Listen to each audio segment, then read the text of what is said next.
I'm not making this video to shit on Joel Embiid. It may come off that way.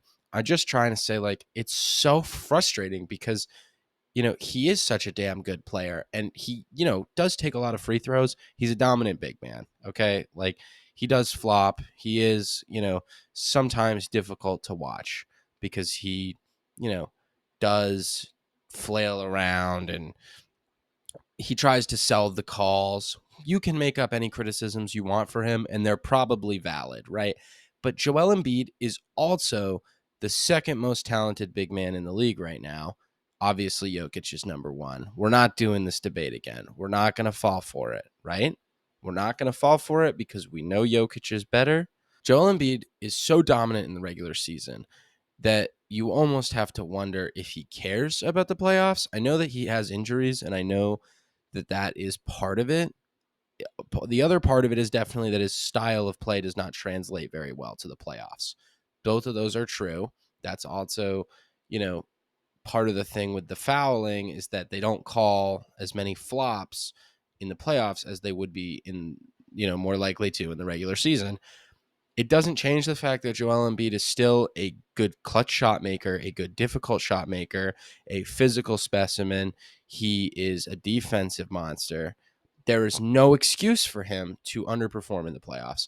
And it's just like anytime I see a game out of him now at this point, I can't even take it seriously. You know what I mean? I just watched him put up like 48 points, dozen rebounds, 5 assists. Well, you know what I mean? Ton of blocks. Like, nothing that he does impresses me until I see that in the playoffs, especially outside of the first round. It's just so hard because he really is just at this point in his career a regular season player. I'm not saying that he can't ever become a postseason performer, but the Sixers are in a really weird spot right now.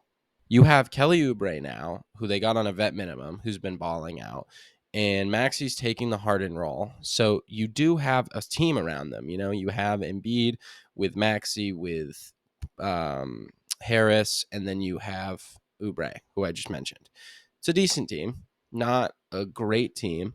Obviously, the Harden trade happened. I'm going to make a totally separate video about that. Not in any rush to make that one. Probably will come out in the near future. Maybe it's already come out. I don't know. But the thing with the James Harden situation is that clearly Harden's numbers benefited more from playing with Embiid than, Embiid's numbers did from playing with Harden. Just the way that Embiid's sheer dominance, you know what I mean? He can run the pick and roll with any competent guard. Anyone who can pass him the ball, he'll be fine. And not that James Harden is a bad player. It's just that Embiid is clearly not, relying on James Harden to feed him the ball. And we already knew that, but just to clear that one up. The other thing with Joel is he's such a troll in pretty much every single way that you could define that word. He is such a funky basketball player. He tries to like sell a flop after he just elbowed a guy in the face. Like, he runs players over, falls on top of them. I don't think he's dirty, but it's weird that people don't make the dirty narrative about him.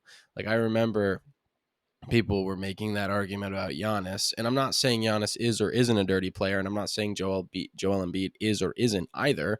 I'm just saying that the narrative around Embiid really focuses on the playoffs, but that's pretty much it. That's the only criticism that anyone has about him. And to a degree, like, he was the scoring champ last year, he was the MVP, and he got bounced in the second round by the Celtics.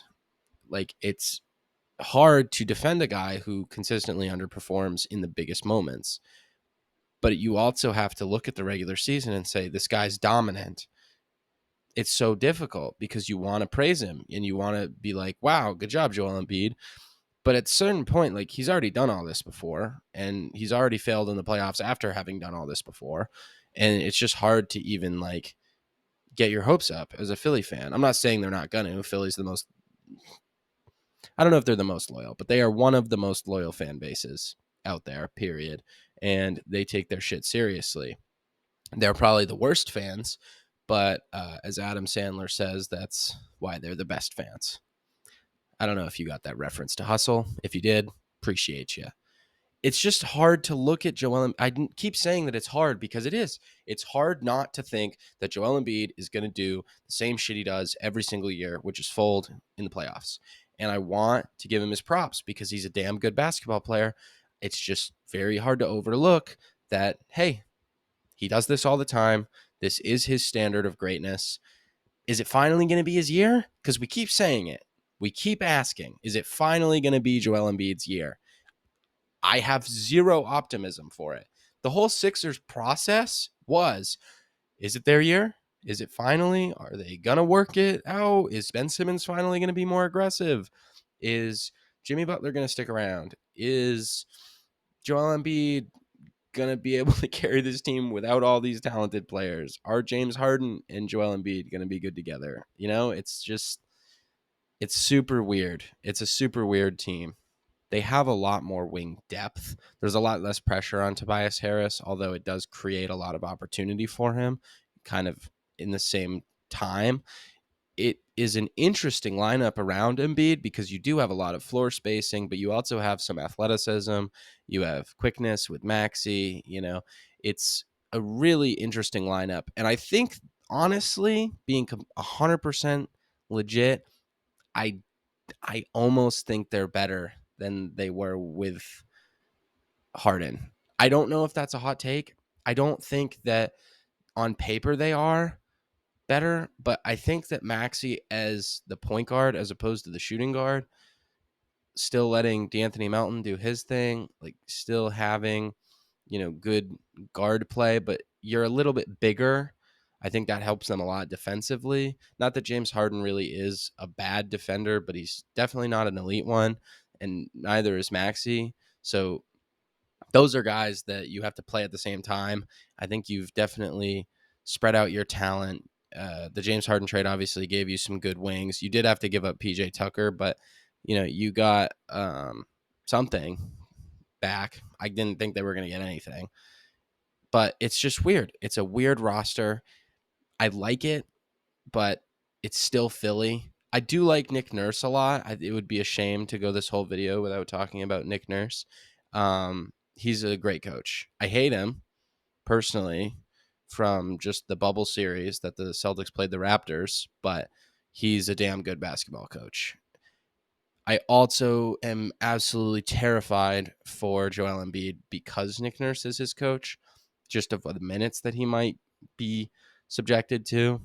I just can't give him his flowers, and I just need to. I need to say that, hey, Joel Embiid, you put up 48 in 30 minutes. That's a phenomenal performance. And even though I know you're going to fail in the playoffs this year, I'm going to give you the benefit of the doubt. Again, like I do every single year, I'm just going to say, hey, maybe it's Philly's year. Is it? I guess we'll find out.